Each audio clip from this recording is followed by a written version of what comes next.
And it was too much. It just got to the point where I told my husband, I said, Jonathan, I can't do it. I'm so stressed out. I'm so overwhelmed.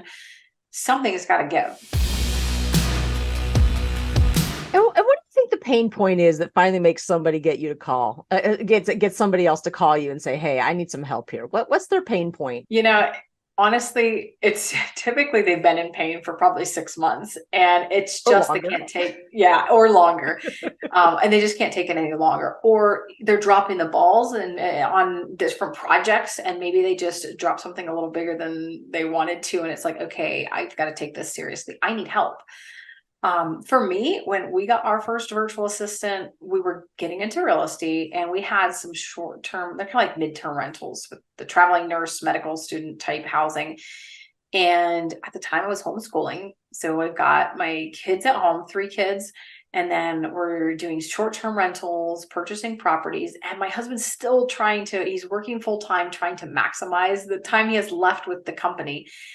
And it was too much. It just got to the point where I told my husband, I said, Jonathan, I can't do it.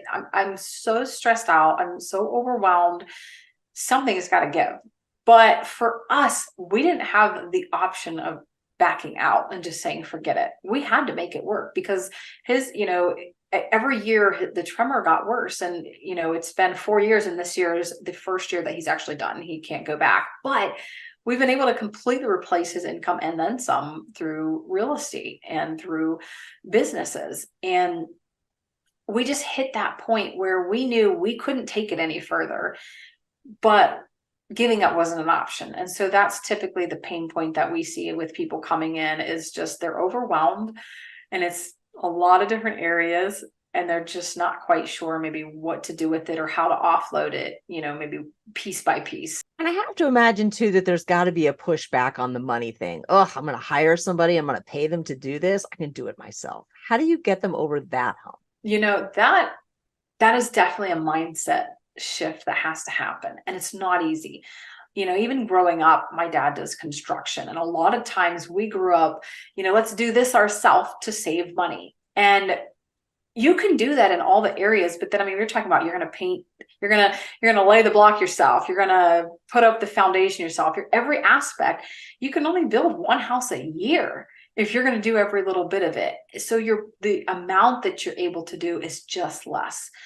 But if you look at it, when outsourcing or handing off tasks, you do have a decrease in your distribution or in your income, but it's temporary. Once that person gets a hold of what you're wanting them to do and is able to actually take those tasks off you, they should always make you money.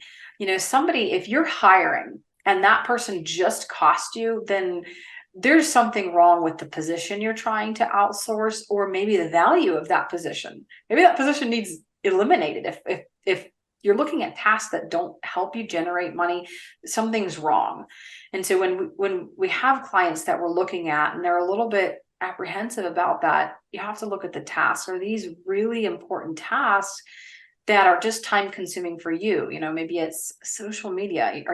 Maybe you're not getting leads from the stuff you're doing. So we need to look at that, make that more effective. So it's worth the money, because every person you hire should, in essence, make the business money and make you money.